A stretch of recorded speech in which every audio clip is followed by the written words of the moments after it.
লটারির মাধ্যমে নয়, যোগ্যতার ভিত্তিতেই এসপিওসির বদলি, জানালেন স্বরাষ্ট্রমন্ত্রী। ৫ আগস্ট পরবর্তী হয়রানিমূলক মামলা প্রত্যাহারের যথাযথ ব্যবস্থা। নতুন সরকারের সাথে ঘনিষ্ঠভাবে কাজ করতে আগ্রহী বিভিন্ন দেশ, জানালেন পররাষ্ট্রমন্ত্রী। মার্কিন রাষ্ট্রদূতের সাক্ষাৎ, সংস্কার চালিয়ে যাওয়ার আহ্বান ইইউ এর। দ্রুত কৃষক কার্ড বাস্তবায়নের নির্দেশ প্রধানমন্ত্রীর। আন্তঃমন্ত্রণালয় সভা, প্রথমবারের মতো সশস্ত্র বাহিনী বিভাগে অফিস করলেন তারেক রহমান। জুলাইয়ের আকাঙ্ক্ষা অনুযায়ী চলবে ট্রাইব্যুনালের কার্যক্রম, জানালেন নবনিযুক্ত চিফ প্রসিকিউটর আমিনুল ইসলাম। বিচার নিয়ে প্রশ্ন তোলার সুযোগ নেই, দাবি তাজুলের।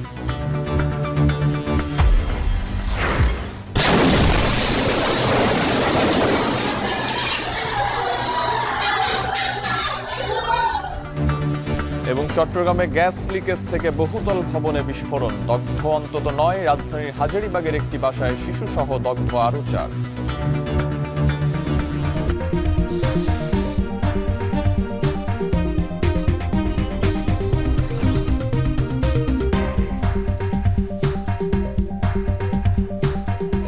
স্বাগত। এখন বিকেলে পুরো আয়োজনের সঙ্গে আছি আমি আরিফুল ইসলাম সাহাব।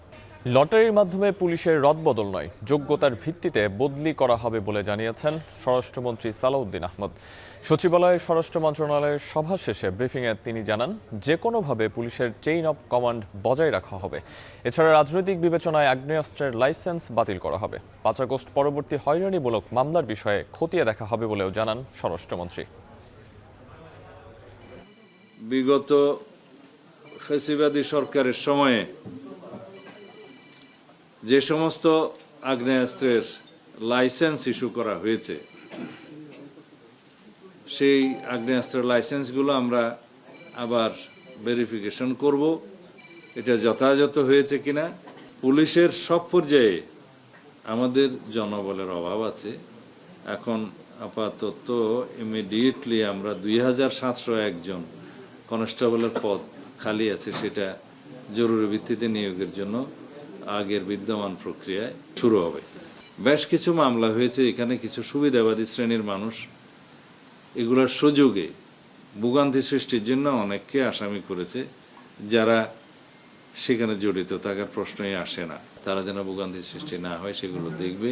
লটারির মাধ্যমে ওই ওসি এবং এসপি নিয়োগ হয়েছে বিভিন্ন জায়গায়, তো সেই জায়গাতে অনেক জায়গায় অনেক ক্ষেত্রে এমন হয়েছে যে যেখানে যার নিয়োগ হওয়ার কথা না বা হলে সার্ভিসটা দিতে পারবে না, এগুলো অনেক সময় যাচাই বাছাই করে নিয়োগটা দিতে হয় তার সার্ভিস রেকর্ড দেখে, এফিসিয়েন্সি দেখে, বড় ডিস্ট্রিক্ট ছোট ডিস্ট্রিক্ট এরকম বিবেচনায় নিয়ে, বা যে এক ডিস্ট্রিক্ট করেছে তাকে ওল্ড ডিস্ট্রিক্টে দেয়া যায়, এ সমস্ত কিছু বিবেচনা আছে, ক্রাইটেরিয়া আছে। পুলিশের কাজে অবৈধভাবে কেউ হস্তক্ষেপ করতে পারবে না, এটা আমার কঠোর নির্দেশনা। বর্তমান সরকারের ওপর যুক্তরাষ্ট্র, চীন, ভারত, ইইউ সহ বিশ্বের বিভিন্ন দেশের আস্থা রয়েছে। সবাই বাংলাদেশের সাথে ঘনিষ্ঠভাবে কাজ করতে চায়। বিভিন্ন দেশের রাষ্ট্রদূতের সঙ্গে বৈঠক শেষে একথা জানিয়েছেন পররাষ্ট্রমন্ত্রী ডক্টর খলিলুর রহমান। নাজমুস সাকিবের প্রতিবেদন। বিভিন্ন দেশের রাষ্ট্রদূতরা যখন নতুন সরকারের পররাষ্ট্র মন্ত্রণালয়ে এসে সৌজন্য সাক্ষাৎ ও বৈঠক করছেন, ঠিক তখন 10 দেশের রাষ্ট্রদূত সোমবার দ্বিতীয় দিনের মতো আসেন পররাষ্ট্রমন্ত্রী ডক্টর খলিলুর রহমান ও প্রতিমন্ত্রী শামা ওবায়দের সঙ্গে সৌজন্য সাক্ষাতে। সকালে সৌজন্য সাক্ষাতে আসেন মার্কিন রাষ্ট্রদূত ব্রেন্ট ক্রিস্টেনসেন। বেলা 11:30টার পর প্রথমে পররাষ্ট্র প্রতিমন্ত্রী শামা ওবায়দ ইসলাম এবং এর পর তিনি দেখা করেন পররাষ্ট্রমন্ত্রী ডক্টর খলিলুর রহমানের সাথে। এ সময় মন্ত্রীকে অভিনন্দন জানিয়ে দুদেশের একসাথে কাজ করার প্রত্যয় ব্যক্ত করেন তিনি। সামাজিক মাধ্যমে নিরাপদ, শক্তিশালী ও সমৃদ্ধ করতে বাংলাদেশ যুক্তরাষ্ট্র একসঙ্গে কাজ চালিয়ে যাওয়ার আশা ব্যক্ত করেন তিনি। এরপর ইউরোপীয় ইউনিয়নের মিশন প্রধান সহ 9টি সদস্য দেশের রাষ্ট্রদূত সৌজন্য সাক্ষাৎ করেন পররাষ্ট্রমন্ত্রী ও প্রতিমন্ত্রীর সাথে। সাক্ষাৎ শেষে বাংলাদেশের নতুন রাজনৈতিক সরকারের সাথে সম্পর্কের নতুন অধ্যায়ের সূচনা হবে বলে আশা প্রকাশ করেন ইউ রাষ্ট্রদূত মাইকেল মিলার। বিগত সরকারের সংস্কার কাজগুলো বর্তমান সরকার এগিয়ে নেবে বলেও আশা তার। So we are looking at this new government to continue with a series of reforms that were launched under the previous administration. We look forward to the putting in place of judicial reforms, of the commercial courts, of work to introduce regularity into migration management. These are all particularly important issues for us. We are looking to exploit the full potential of EU-Bangladesh relations.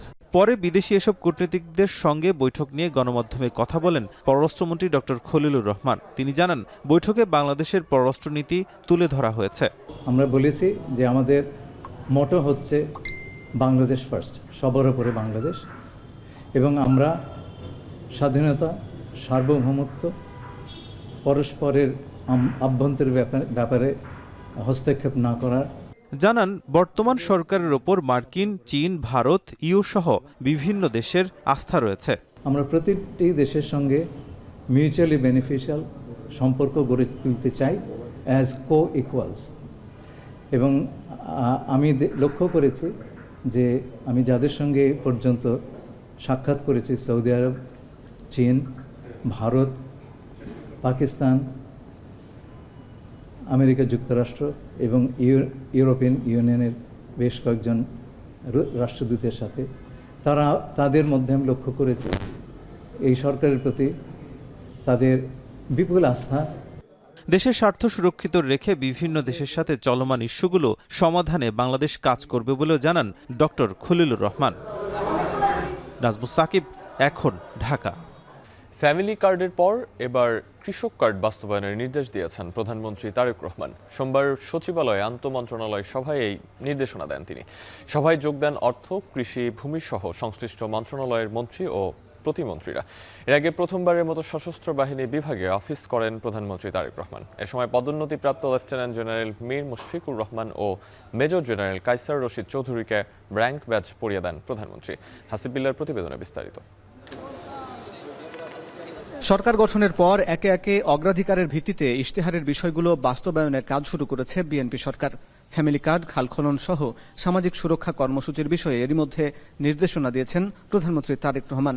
সেটি ধারাবাহিকতায় কৃষকদের সহায়তা দেওয়ার প্রতিশ্রুতি বাস্তবায়নে সোমবার সচিবালয়ে বসে আন্তঃমন্ত্রণালয় সভা। প্রধানমন্ত্রী তারেক রহমানের সভাপতিত্বে যোগ দেন অর্থ, কৃষি, ভূমি সহ সংশ্লিষ্ট মন্ত্রণালয়ের মন্ত্রী ও প্রতিমন্ত্রীরা। দুপুর 12টায় মন্ত্রিপরিষদ বিভাগের সম্মেলন কক্ষে শুরু হওয়া এই সভার বিষয় ডিজিটাল কৃষক কার্ড। বিএনপির ইশতেহার অনুযায়ী এই কার্ডের মাধ্যমে প্রান্তিক কৃষকের কাছে সরাসরি সরকারি প্রণোদনা, সার ও বীজের ভর্তুকি পৌঁছে দেয়া। বৈঠকের এক ফাঁকে বের হয়ে তথ্যমন্ত্রী বলেন, ফ্যামিলি কার্ডের মতোই পাইলট প্রকল্প হিসাবে কৃষক কার্ডের উদ্যোগ নেওয়া হচ্ছে। মূলত আমাদের যে প্রতিশ্রুতি কৃষক কার্ড দেয়া এবং কৃষক কার্ড দেওয়ার ক্ষেত্রে যে সংশ্লিষ্ট অন্যান্য বিষয়গুলি আছে, সেই বিষয়গুলি নিয়ে আমরা আলাপ করছি। নীতিগতভাবে এটা আমাদের বহু আগেই সিদ্ধান্ত। আমরা বাস্তবায়নের জন্য আজকে প্রথম বৈঠক মাননীয় প্রধানমন্ত্রী করছেন। ইনশাল্লাহ যত দ্রুত সম্ভব আমরা ফ্যামিলি কার্ডের মতোই কৃষক কার্ডের পাইলট প্রজেক্ট শুরু হতে যাচ্ছে। এর আগে বেলা 12টায় প্রধানমন্ত্রীর সাথে সাক্ষাৎ করেন চীনের রাষ্ট্রদূত ইয়াওয়েন। প্রায় ঘণ্টাব্যাপী বৈঠকে দুই দেশের স্বার্থ সংশ্লিষ্ট বিষয়ে আলোচনা হয়। নিরঙ্কুশ সংখ্যাগরিষ্ঠতা নিয়ে সরকার গঠন করায় চীনা প্রেসিডেন্ট তারেক রহমানকে স্বাগত জানান। বৈঠক শেষে প্রধানমন্ত্রীর পররাষ্ট্র বিষয়ক উপদেষ্টা বলেন, বাংলাদেশ চীন সম্পর্ক এগিয়ে নিতে আলোচনা হয়েছে। ধারাবাহিকভাবে সবসময় একটা স্ট্রং সম্পর্ক।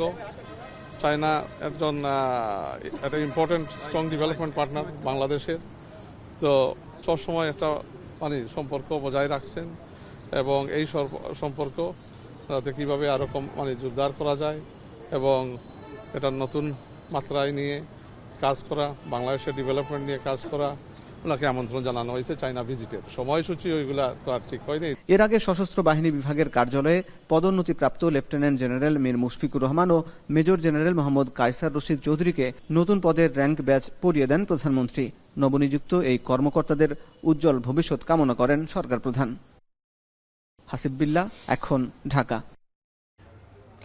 জুলাইয়ের আকাঙ্ক্ষা অনুযায়ী আন্তর্জাতিক অপরাধ ট্রাইব্যুনালের বিচার কার্যক্রম চলবে বলে জানিয়েছেন নবনিযুক্ত চিফ প্রসিকিউটর আমিনুল ইসলাম। একই সঙ্গে মানবতা বিরোধী মামলায় অপরাধীদের সাজা নিশ্চিত করা হবে বলেও জানান তিনি।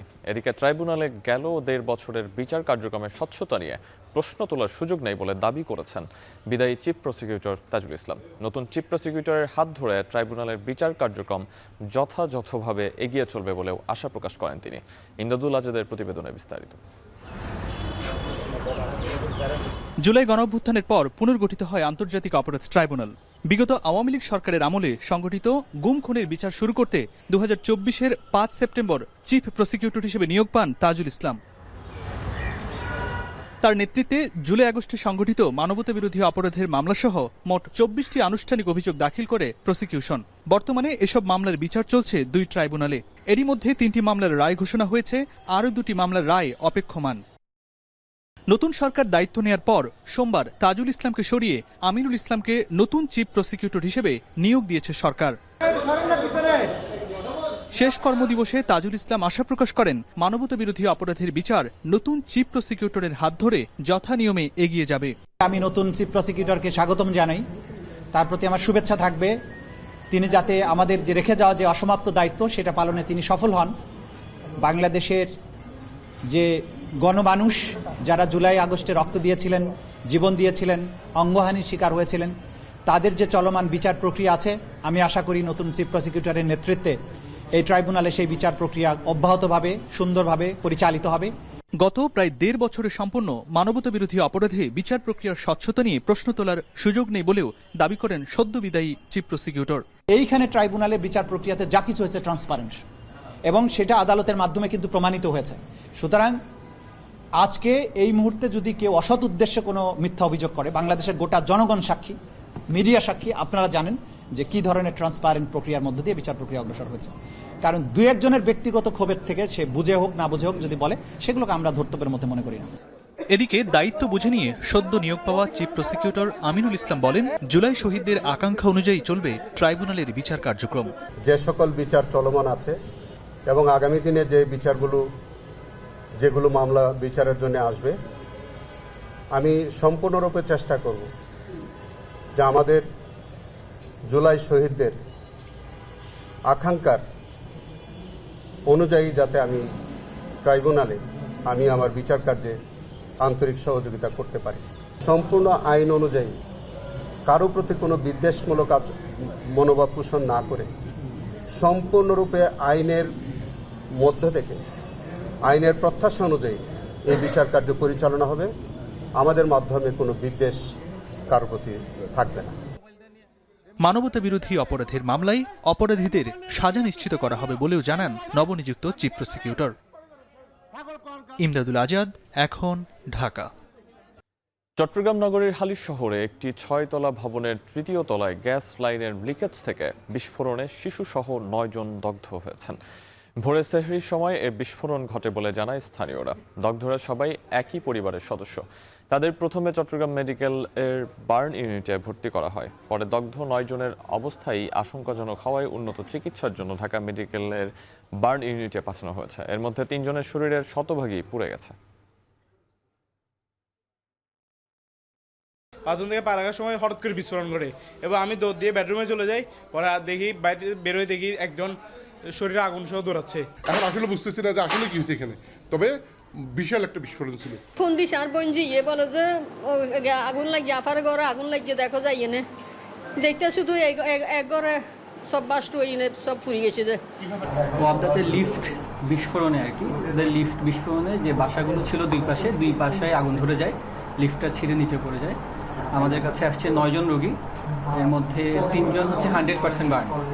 আসলে বার্ন রোগী বাচ্চাদের ক্ষেত্রে 10%-এর উপরে গেলেই আমরা বলি এটা খারাপ, আর অ্যাডাল্টের ক্ষেত্রে বলি 15%-এর উপরে গেলে খারাপ। তো এখান থেকে বোঝাই যাচ্ছে যে যেহেতু মানে যে থ্রিশোল্ড সেটা ক্রস করে গেছে, সবগুলো রোগীর অবস্থাই খারাপ। রাজধানীর হাজারীবাগ থানার রায়ের বাজার এলাকার একটি বাসায় গ্যাস লিকেজ ভয়াবহ বিস্ফোরণে শিশুসহ একই পরিবারের 4 জন দগ্ধ হয়েছেন। রোববার রাত 3:45টার দিকে ঘটনা ঘটে। পরে ভোর 5:30টার দিকে দগ্ধ অবস্থায় তাদের উদ্ধার করে জাতীয় বার্ন ও প্লাস্টিক সার্জারি ইনস্টিটিউটে ভর্তি করা হয়। বিস্তারিত তৌহিদুল তারেকের প্রতিবেদনে। রাত 3:45, 15 দিন পর দেশের বাড়ি থেকে ফিরে সেহরির প্রস্তুতি নিচ্ছিলেন পিঙ্কি, কিন্তু চুলা জ্বালাতেই বিকট বিস্ফোরণে স্তব্ধ হয়ে যায় চারপাশ। দগ্ধ হন রোমান পিঙ্কি দম্পতি সহ 3 বছরের শিশু মায়ান এবং শ্যালক অপু। ঘটনার পরপর তাদের নেওয়া হয় জাতীয় বার্ন ও প্লাস্টিক সার্জারি ইনস্টিটিউটে। তাদের মধ্যে পিঙ্কির অবস্থা আশঙ্কাজনক। তারা গতকালকে গ্রামের থেকে আসছে, আসার পর রাতে স্টে করছে। স্টে করার পর সেহরির সময় তরকারি গরম করতে যায়, যখন গ্যাসের চুলাটা অন করে ম্যাচটা যখন দেয় তারপর ধাম করে ব্রাস্ট হয়ে যায়। ব্রাস্ট হয়ে যাওয়াতে তারা এক একজন এক এক জায়গায় ছিটকে গেছে। ছিটকে যাওয়াতে এলাকার কিছু মানুষজন তাদেরকে ধরে বের করে হসপিটালে পিক আপে করে নিয়ে যায়। বিস্ফোরণ এতই শক্তিশালী ছিল যে ভবনের মূল ফটক উড়ে গিয়ে পড়ে রাস্তার অন্য পাশে। বাড়ির মালিক জানান, ভোরের শব্দ শুনেই ছুটে আসেন তারা। ঘরের ভিতরে আগুন জ্বলতেছিল, তখন আমরা সবাই মিলে সবাই তখন চলে আসছে, আশেপাশে কিছু লোক, তখন আমরা এই আগুনটাকে নিভাই। ঘটনার পর ফায়ার সার্ভিস ও তিতাস গ্যাস কর্তৃপক্ষ ঘটনাস্থল পরিদর্শন করলেও বিস্ফোরণের সুনির্দিষ্ট কারণ জানাতে পারেনি তারা। প্রাথমিকভাবে লিকেজ বা দীর্ঘ সময় গ্যাস অন করে রাখার কারণে এই বিস্ফোরণ হতে পারে বলে ধারণা তিতাসের। আমাদের বিতরণ লাইন থেকে আমাদের দুইটা স্টেপ আছে, একটা হচ্ছে রাইজার পর্যন্ত, এটা হচ্ছে আমাদের তিতাস কর্তৃপক্ষের দায়ভার। এরপরে এগুলো হচ্ছে গ্রাহকের নিজ ভাবে দেখতে হয়। তো ওনাদের যদি এই যে লাইনগুলো যেমন আপনার হচ্ছে ইন্টারনাল লাইনটা হচ্ছে ওয়ারিং দিয়ে নিচে দিয়ে টানছে, এটা আসলে পাইপ লাইনটা, এটা হয়তো বা কোথাও লিকেজ ছিল। এ ধরনের বিস্ফোরণ থেকে বাঁচতে ঠিকমতো চুলা বন্ধ করা ও ঘরে পর্যাপ্ত আলো বাতাস প্রবেশের ব্যবস্থা রাখার পরামর্শ বিশেষজ্ঞদের। তৌহিদুল তারেক, এখন, ঢাকা। জমে উঠেছে রাজধানীর অভিজাত এলাকা গুলশানের ইফতার বাজার। মুখরোচক খাবারের লোভনীয় স্বাদ এবং আয়োজনে ভিন্নতা আনাতে এসব ইফতার সামগ্রী কিনেছেন ক্রেতারা। এ বিষয়ে আরও জানাতে রাজধানীর গুলশান 1 থেকে যুক্ত হচ্ছেন সহকর্মী মাহফুজা বৃষ্টি এবং সৈয়দপুর থেকে আমিরুল বাপ্পি। প্রথমেই বৃষ্টি, আপনার কাছে যেতে চাই, ইফতার বাজারে ভিড় কেমন দেখছেন আর বেচা বিক্রি কেমন হচ্ছে, আর সেই সঙ্গে দাম নিয়ে কি বলছেন ক্রেতারা?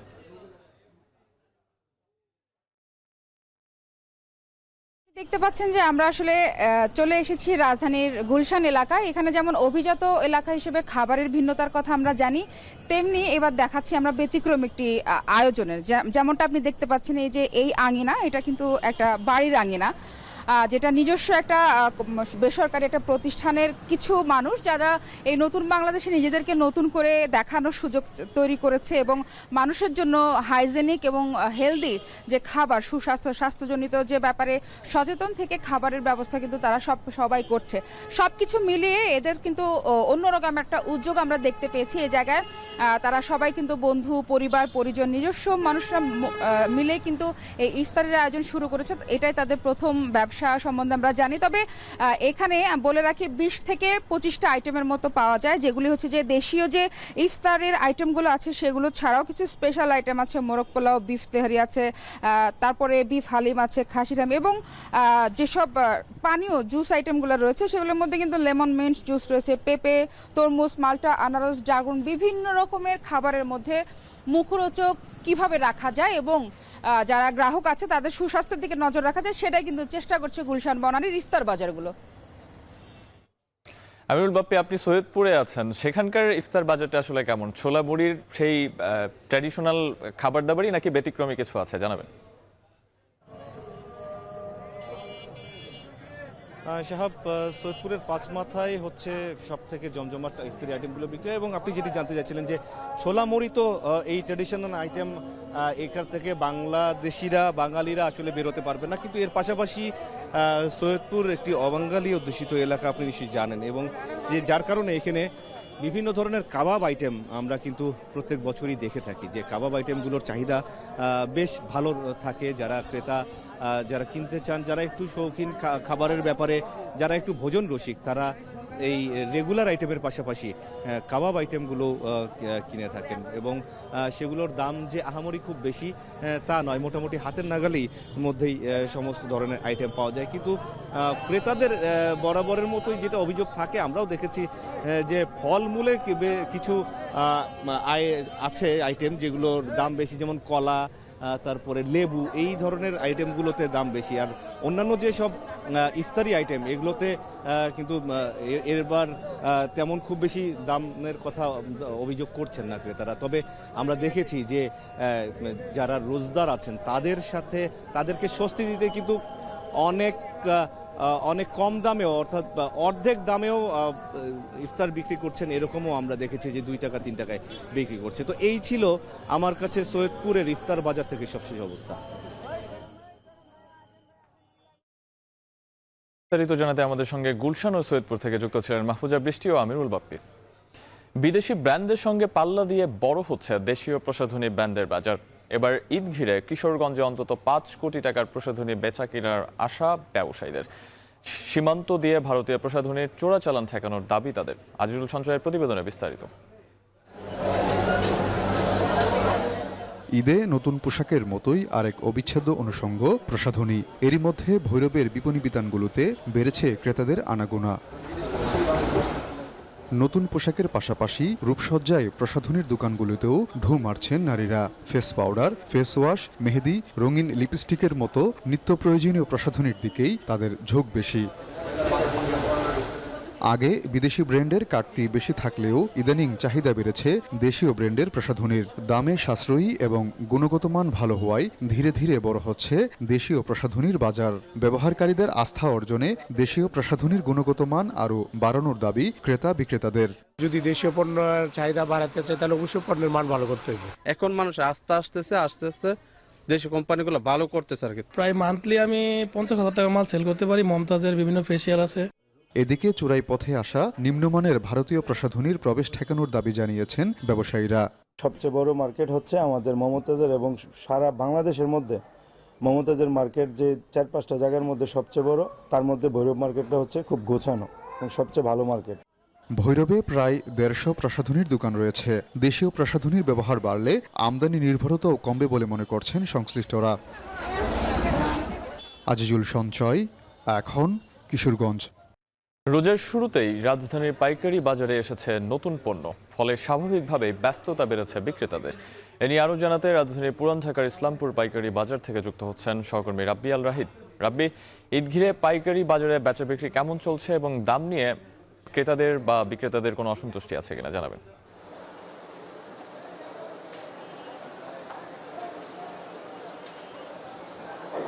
শাহাব, গত কয়েকদিন থেকে বিশেষ করে রোজার শুরু থেকে আমরা রাজধানীর বিভিন্ন মার্কেট ঘুরেছি। বিশেষ করে রাজধানীর যে খুচরা বাজারগুলো রয়েছে সেগুলো ঘুরেছি। সেগুলোতে নির্ধারিত পরিমাণে যত পরিমাণে ধরেন যে ক্রেতার আশা করা হয়েছিল ততটুকু না থাকলেও এবং সেখানে ভিড় অনেকটা কম থাকলেও রাজধানীর যে পাইকারি মার্কেটগুলো রয়েছে সেই মার্কেটগুলোতে ভিড় অনেকটা লক্ষ্য করা যাচ্ছে। বিশেষ করে আজকে আমি এই মুহূর্তে রয়েছি রাজধানীর ইসলামপুর, বিশেষ করে পুরান ঢাকার ইসলামপুরের যে মার্কেট রয়েছে সেই মার্কেট, এবং এখানে অনেকগুলো মার্কেট রয়েছে, বিশেষ করে দেশি পণ্যের মার্কেট এবং বিদেশিদের মধ্যে পাকিস্তানি এবং ইন্ডিয়ান এবং অন্যান্য যেসব দেশের পণ্য রয়েছে সেসব পণ্যের জন্য আলাদা আলাদা মার্কেট রয়েছে। এবং এই মার্কেটগুলো ঘুরে আমরা যতটুকু দেখেছি যে এখানে এখনও পর্যন্ত বিশেষ করে আমদানির ক্ষেত্রে দেশি পণ্যের আমদানিটা বেশি, এবং এরপরে যদি আমি চিন্তা করি যে পাকিস্তানি যেসব পণ্য রয়েছে পাকিস্তানি পণ্যের আমদানিটা বেশি। বিশেষ করে রাজধানীর যে পুরো ইসলামপুরের যে লায়ন মার্কেট রয়েছে সেই লায়ন মার্কেটের দেশি পণ্যের আধিক্য বেশি, এবং পাশাপাশি লায়ন মার্কেটের অপোজিটে যে হায়াত দোলন মার্কেট রয়েছে সেখানে আপনি নর্মালি এই ইন্ডিয়ান পণ্যের আধিক্য বেশি। আর পাশাপাশি এখানে চায়না মার্কেটে পাকিস্তানি পণ্যটা বেশি রয়েছে। তবে আমরা মিক্সড মার্কেটের বিক্রেতাদের সঙ্গে কথা বলে যেটা জেনেছি যে এখানে পাকিস্তানি পণ্যের ইয়েটা বেশি দেখা যাচ্ছে, পাকিস্তানি পণ্যের চাহিদাটা অনেকটা বেশি। বিশেষ করে এখানে নর্মালি ইন্ডিয়ান এবং পাকিস্তানি যেসব পণ্য রয়েছে সেই পণ্যগুলো সেই দেশ থেকে আমদানি করা না হলেও এই যে মাস্টার কপি যে পণ্যগুলো রয়েছে, বিশেষ করে এখানে পণ্য আনার পর যে পণ্যের উপর যে কাজ করা হয় সেই কাজের যে পণ্যগুলো রয়েছে সেই পণ্যগুলোর চাহিদা অনেকটা বেশি দেখা যাচ্ছে। এবং বাজার দরের কথা যদি বলি তাহলে আপনাকে বলা যায় যে এই মুহূর্তে বাজার দর, বিশেষ করে পাইকারি বাজারে যে বাজার দর সেটি অনেক উচ্চ লেভেলের বলা যায়। কারণ এখানে খুচরা যেসব বিক্রেতা রয়েছে সেসব বিক্রেতারা নিয়মিত হারে আসছে, কারণ সামনে ঈদকে সামনে রেখে তারা এখানে আসছে এবং পণ্য কিনছে। সাহাব, এই ছিল রাজধানীর ইসলামপুরের যে পাইকারি বাজার রয়েছে সেই পাইকারি বাজার থেকে সর্বশেষ পরিস্থিতি। ইসলামপুর থেকে আমাদের সঙ্গে যুক্ত ছিলেন সহকর্মী রাব্বি আল রাহিদ।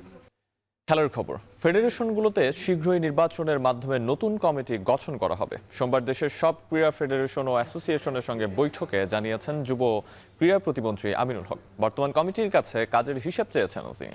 শুনেছেন ফেডারেশনগুলোর সংকটের কথাও। সব খেলাতেই পেশাদারিত্বের আওতায় আনা হবে বলে জানিয়েছেন ক্রীড়া প্রতিমন্ত্রী। জুবের আহমেদের প্রতিবেদন। টানা দ্বিতীয় দিনের মতো জাতীয় ক্রীড়া পরিষদে সদ্য দায়িত্বপ্রাপ্ত ক্রীড়া প্রতিমন্ত্রী আমিনুল হক এবারে মুখোমুখি হলেন দেশের 52 ফেডারেশন এবং অ্যাসোসিয়েশনের। প্রায় 2.5 ঘন্টার বৈঠকে শুনেছেন সমস্যার কথা, দিয়েছেন নানা দিক নির্দেশনাও। 5 আগস্ট পরবর্তী সময়ে দেশের প্রায় সব ফেডারেশনই চলছে আহ্বায়ক কমিটির মাধ্যমে।